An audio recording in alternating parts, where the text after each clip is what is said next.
ജന്മം കൊണ്ട നാൾ മുതൽ ഉള്ളിലൊതുക്കിയ വേദനകൾ, ജന്മം കൊണ്ട നാൾ മുതൽ ഉള്ളിലൊതുക്കിയ വേദനകൾ, അറിഞ്ഞോ അറിയാതെയോ ചെയ്തു കൂട്ടിയ വൻപിഴയാണെൻ്റെ പാപങ്ങളും. തിരുനീണത്താൽ എന്നെ കഴുകേണമേ, തൂമഞ്ഞു പോലെന്നെ വെണ്മയാക്കണേ. കർത്താവിൽ എനിക്ക് ഏറ്റവും പ്രിയപ്പെട്ടവരെ, സങ്കീർത്തനം 22:4 മുതലുള്ള വചനഭാഗങ്ങളെ നമുക്ക് വായിക്കാം. ഞങ്ങളുടെ പിതാക്കന്മാർ നിങ്കൽ ആശ്രയിച്ചു, അവർ ആശ്രയിക്കുകയും നീ അവരെ വിടുവിക്കുകയും ചെയ്തു. അവർ നിന്നോട് നിലവിളിച്ചു, രക്ഷ പ്രാപിച്ചു. അവർ നിങ്കൽ ആശ്രയിച്ചു, ലജ്ജിച്ചു പോയതുമില്ല. ഞാനോ മനുഷ്യനല്ല, ഒരു കൃമിയത്രേ, മനുഷ്യരുടെ ധിക്കാരവും ജനത്താൽ നിന്ദിതനും തന്നെ. എന്നെ കാണുന്നവരൊക്കെയും എന്നെ പരിഹസിക്കുന്നു. അവർ അധരം മലർത്തി തല കുലുക്കുന്നു. യഹോവയെങ്കിൽ നിന്നെ തന്നെ സമർപ്പിക്ക. അവൻ അവനെ രക്ഷിക്കട്ടെ, അവനവനെ വിടുവിക്കട്ടെ. അവന് പ്രസാദമുണ്ടല്ലോ. നീയല്ലോ എന്നെ ഉദരത്തിൽ നിന്ന് പുറപ്പെടുവിച്ചവൻ. എൻ്റെ അമ്മയുടെ മുല കുടിക്കുമ്പോൾ നീ എന്നെ നിർഭയം വസിക്കുമാറാക്കി. ഗർഭപാത്രത്തിൽ നിന്ന് ഞാൻ നിങ്ങൾ ഏൽപ്പിക്കപ്പെട്ടു. എൻ്റെ അമ്മയുടെ ഉദരം മുതൽ നീ എൻ്റെ ദൈവം. ദൈവത്തിന് സ്തോത്രം. ഹല്ലേലൂയ. തിരുവചനങ്ങളിലെ ഇതിലെ ഓരോ വാക്യങ്ങളും നമ്മൾ എടുത്തു നോക്കിയാൽ ഈ വചനവും നമ്മുടെ ജീവിതാനുഭവങ്ങളും ഒക്കെ ആയിട്ട് ബന്ധപ്പെട്ടു പോകുമ്പോൾ നമുക്ക് രക്ഷ കർത്താവിങ്കിൽ നിന്ന് മാത്രമേ ഉള്ളൂ. ആകാശത്തിന് കീഴെ ഭൂമിക്ക് മീതെ രക്ഷപ്പെടാൻ ഒരേ ഒരു നാമം. ഹല്ലേലൂയ. യേശുവേ സ്തോത്രം. ഞങ്ങളുടെ പിതാക്കന്മാർ നിങ്ങൾ ആശ്രയിച്ചു, അവർ ആശ്രയിക്കുകയും നീ അവരെ വിടുവിക്കുകയും ചെയ്തു. അതുകൊണ്ട് തലമുറ തലമുറയായി നമ്മുടെ പിതാക്കന്മാർക്ക് വേണ്ടി ദൈവം കൊടുത്തിരിക്കുന്ന വാഗ്ദത്തങ്ങൾ ഈ തലമുറ വരെയും അനുഭവിക്കുന്നു. വരും തലമുറകളും മാറ്റമില്ലാത്ത ദൈവത്തിൻ്റെ വാക്ക്, ഹല്ലേലൂയ സ്തോത്രം, അത് തലമുറ തലമുറയായി ദൈവത്തെ മഹത്വപ്പെടുത്താൻ ഇടയാക്കുന്നു. എന്നാൽ ജീവിതത്തിൻ്റെ ഓരോ മേഖലയിൽ നമ്മൾ അനുഭവിക്കുന്ന കാര്യങ്ങളെക്കുറിച്ച് ഒന്ന് നോക്കിയാൽ വിശ്വാസ ജീവിതത്തിൽ ബലപ്പെടുവാൻ നമുക്ക് കിട്ടുന്ന അനുഭവങ്ങളും നമുക്ക് കിട്ടുന്ന അനുഗ്രഹങ്ങളും എല്ലാം സർവശക്തനായ ദൈവത്തിൻ്റെ നാമം മഹത്വപ്പെടുത്താൻ ഇടയാക്കുന്നത് മാത്രമാണ്.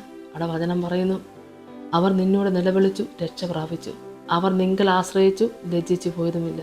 ഞാനോ മനുഷ്യനല്ല, ഒരു കൃമിയത്രേ, മനുഷ്യരുടെ ധിക്കാരവും ജനത്താൽ നിന്നതിനും തന്നെ. എന്നെ കാണുന്നവരൊക്കെ എന്നെ പരിഹസിക്കുന്നു. അവർ അധരം മലർത്തി തല കുലുക്കുന്നു. നിന്നയും പരിഹാസമൊക്കെ കേട്ടുപോയിട്ടുള്ളവർക്ക് അത് മനസ്സിലാകും. നിന്ദിക്കുന്ന വ്യക്തിക്ക് നിന്ദിക്കപ്പെടുന്നവരുടെ മനസ്സിൻ്റെ വേദന അറിയത്തില്ലല്ലോ. എന്തിനും ഏതിനും ആരും പരിഹസിക്കുന്ന നിന്ദിക്കുന്ന ജനത്തിന് ഈ നിന്ന ഏൽക്കുന്ന പരിഹാസം വയ്ക്കുന്നവരുടെ വേദന ഒട്ടും അറിയത്തില്ല. എന്നാൽ നിന്ന അനുഭവിക്കുമ്പോഴും ദൈവത്തിൽ ആശ്രയിക്കുന്ന മക്കള് കേൾക്കുന്ന നിന്നയും പരിഹാസവും എല്ലാം പെട്ടെന്നുണ്ടാകുന്നൊരു സങ്കടം ഉണ്ടാകും. എങ്കിലും നമ്മൾ കർത്താവിലേക്ക് ഒന്ന് നോക്കിയാൽ ക്രൂശിൽ നമുക്ക് വേണ്ടി യേശു കർത്താവ് അനുഭവിച്ച നിന്നയും പരിഹാസമൊക്കെ നമ്മൾ അനുഭവിച്ചിട്ടുണ്ടോ? യേശുവേ സ്തോത്രം. എന്നിട്ടും ക്രൂശിലെ മരണത്തോളം താണ കർത്താവിനെ നമുക്ക് ഹൃദയത്തിൽ ഒന്ന് സ്മരിച്ചുകൊണ്ട് നിന്നയ്ക്ക് നടുവിലും പരിഹാസത്തിൻ്റെ നടുവിലും കർത്താവിലേക്ക് നമ്മളൊന്നൊന്ന് നോക്കിയാൽ ദൈവമക്കളെ, പൂർവ്വപിതാക്കന്മാരെ അപ്പോസ്തലന്മാരെയൊക്കെ വഴി നടത്തിയ ദൈവം അത്ഭുതകരമായി നമ്മളെ നടത്തുന്നു എന്ന് നമുക്കും അനുഭവത്തിലൂടെ സാക്ഷ്യപ്പെടുത്താൻ ഇടയാവും. നിന്ന കേട്ട് സഹിച്ചു മടുത്തവരെ ഇന്ന് ഈ ദൈവത്തിൻ്റെ വചനഭാഗത്തിലേക്ക് ഒന്ന് നോക്കിയാൽ എൻ്റെ കർത്താവ് നമ്മളെ സ്നേഹിക്കുന്ന പോലെ കരുതുന്ന പോലെ ആരാണ്? ചിലപ്പോൾ നിന്ദിക്കപ്പെടുവാൻ അറിഞ്ഞോ അറിയാതെയോ വന്നുപോയ പിഴകളുണ്ടാവാം. ജീവിതത്തിൽ ഒരുപാട് പരാജയം അനുഭവിച്ചിട്ടുണ്ടാകും. ഇങ്ങനെയാകണം എന്ന് കരുതി ആയിരിക്കല്ല ജീവിതത്തിൻ്റെ ഓരോ മേഖലയിലേക്ക് ഓരോരുത്തരിറങ്ങുന്നത്. ചെന്ന് പെട്ട് കഴിയുമ്പോഴായിരിക്കാം, അല്ലെങ്കിൽ ജീവിതത്തിൽ പ്രതീക്ഷിക്കാത്ത സമയത്തായിരിക്കാം ഓരോ പ്രശ്നങ്ങൾ കയറി വരുന്നത്. അപ്പോഴേ ദൈവമക്കളെ, അവരെ ഒന്ന് കൈത്താങ്ങുക എന്നതിനേക്കാൾ അപ്പുറം എന്തുകൊണ്ടാണ് അവരങ്ങനെ ചെയ്തതല്ലേ, അവർക്കങ്ങനെ വരാൻ കാരണം ഒരുപാട് പരിഹാസത്തിൻ്റെ അനുഭവത്തിലേക്ക് പോകുക. കൈവിടുന്നൊരനുഭവമാണ്. കഷ്ടത വരുമ്പോൾ മാറി നിൽക്കുന്ന ബന്ധങ്ങളെ ഉള്ളൂ ദൈവമക്കളെ കൂടുതലും. എന്നാൽ ഏത് നിന്നയ്ക്കും പരിഹാസത്തിൻ്റെ നടുവിലായിരിക്കുന്ന നമ്മളെ നോക്കിക്കൊണ്ട് എനിക്ക് നിന്നെ വേണമെന്ന് പറഞ്ഞ് ചേർത്ത് നിർത്തുന്ന ക്രിസ്തുവിൻ്റെ സ്നേഹം അനുഭവിക്കുന്ന പ്രിയപ്പെട്ടവരെ, പിന്നെ നമ്മൾ ജീവിക്കുന്നത് ക്രിസ്തുവിന് വേണ്ടി മാത്രമായിരിക്കട്ടെ. ഇവിടെ വചനം നമ്മളെ കേൾപ്പിക്കുന്നു, യഹോവയിൽ നിന്നെ തന്നെ സമർപ്പിക്കുക, അവൻ അവനെ രക്ഷിക്കട്ടെ, അവൻ അവനെ വിടുവിക്കട്ടെ, അവന് പ്രസാദമുണ്ടല്ലോ. ആമേൻ. നീയല്ലോ എന്നെ ഉദരത്തിൽ നിന്ന് പുറപ്പെടുവിച്ചവൻ. എൻ്റെ അമ്മയുടെ മുല കുടിക്കുമ്പോൾ നീ എന്നെ നിർഭയം വസിക്കുമാറാക്കി. ഹല്ലേലൂയ. ഗർഭപാത്രത്തിൽ നിന്ന് ഞാൻ നിങ്ങൾ ഏൽപ്പിക്കപ്പെട്ടു. എൻ്റെ അമ്മയുടെ ഉദരം മുതൽ നീ എൻ്റെ ദൈവം. ചിലപ്പോൾ നമ്മൾ പറയും, ജനിച്ച നാൾ മുതൽ ഈ കണ്ണുനീരും ഈ നിന്നയും പരിഹാസവും കേട്ട് കഴിഞ്ഞു പോകുന്നു എന്ന്. അപ്പോഴും എൻ്റെ കർത്താവിനെ മഹത്വപ്പെടുത്തിക്കൊണ്ട് ഞാനൊന്ന് പറയട്ടെ, ദൈവമക്കളെ, നിന്ന കേട്ട് സഹിച്ച് മടുത്തവരും പരിഹാസം കേട്ട് മടുത്തവരും തളർന്ന മനസ്സോടെ ഇന്ന് ഈ ശുശ്രൂഷ കൂടുന്ന പ്രിയപ്പെട്ട ദൈവമക്കളെ, ഇന്നും ഒരു പക്ഷേ വേണ്ടപ്പെട്ട ഭാഗത്തു നിന്ന് പരിഹാസവും ഏറ്റ് നിന്നയും വഹിച്ച് പുരയ്ക്കകത്തുനിന്ന് പോലും ഒന്ന് ഇറങ്ങാൻ പറ്റാത്ത സാഹചര്യങ്ങൾ ഉണ്ടാകാമായിരിക്കാം. എന്നെ കേൾക്കുന്ന പ്രിയപ്പെട്ടവരോട് പറയട്ടെ, കർത്താവിന് നിങ്ങളെ കൊണ്ട് ആവശ്യമുണ്ട്.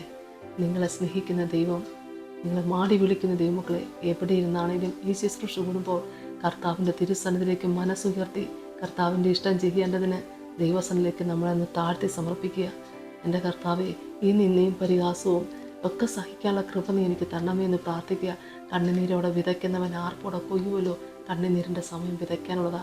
പരിഹാസം കേട്ടും അടുത്തെന്നും തളർന്നെന്നും പറഞ്ഞ് വീണു പോകരുത്, ഇരുന്ന് പോകരുത്.